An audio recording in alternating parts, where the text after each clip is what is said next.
Dzień dobry and welcome to Poland at War Tours, a comprehensive suite of tours designed to explore World War II in Poland, focusing on the occupation of Poland, the Holocaust and heroic Polish resistance to the German and Russian invaders. My name is Damien Stewart, owner and operator of Poland at War Tours.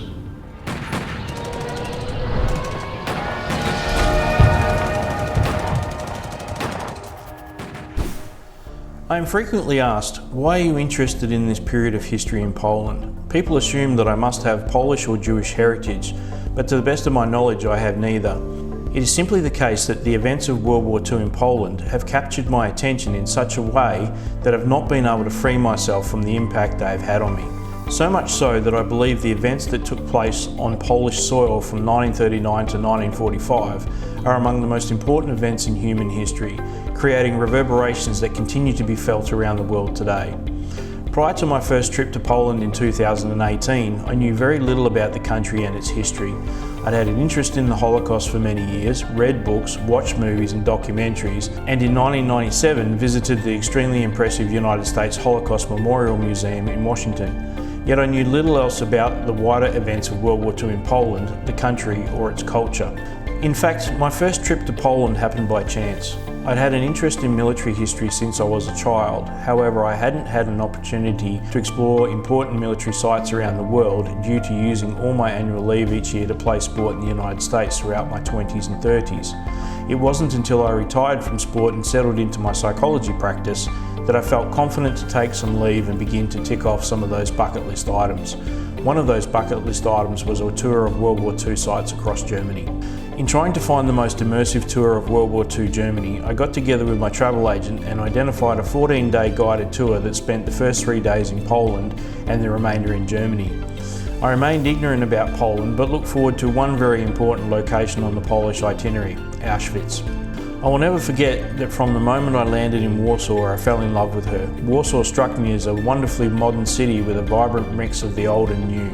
I marvelled at the contemporary architecture mixed with the communist-era architecture that surrounded the historic centuries-old buildings of Warsaw's Old Town. The people were extremely warm and friendly, and I had no trouble communicating with anyone, despite my complete lack of Polish. Those I encountered all spoke perfectly good English.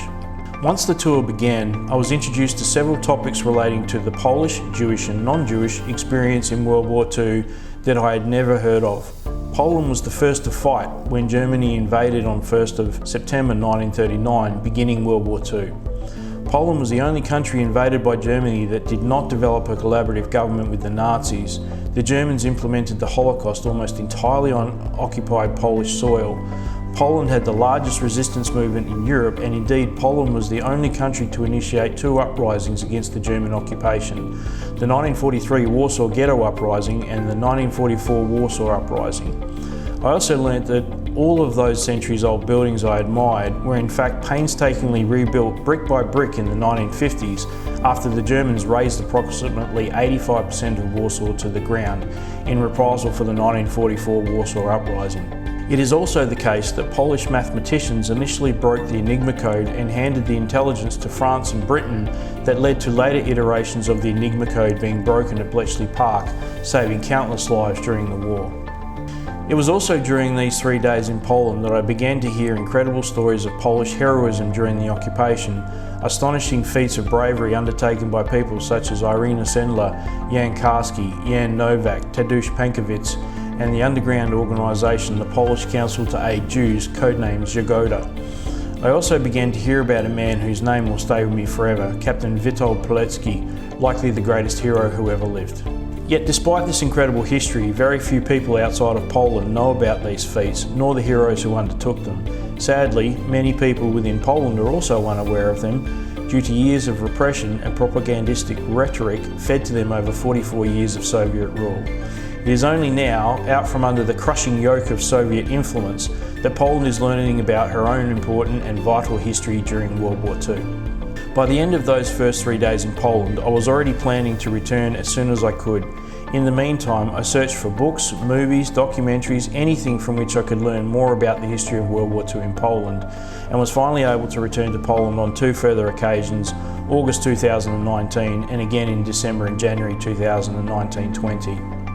Upon leaving Poland in January 2020, I reflected that something more substantial was needed to tell the story of what happened in Poland during World War II.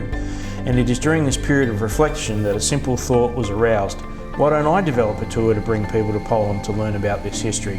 As the idea began to take shape, I was lucky enough to find a group of amazing people both in Australia and Poland who were eager to assist me with the development of the business. It has been a long journey, however after 18 months of hard work, I'm very pleased to announce that Poland at War Tours is open for business.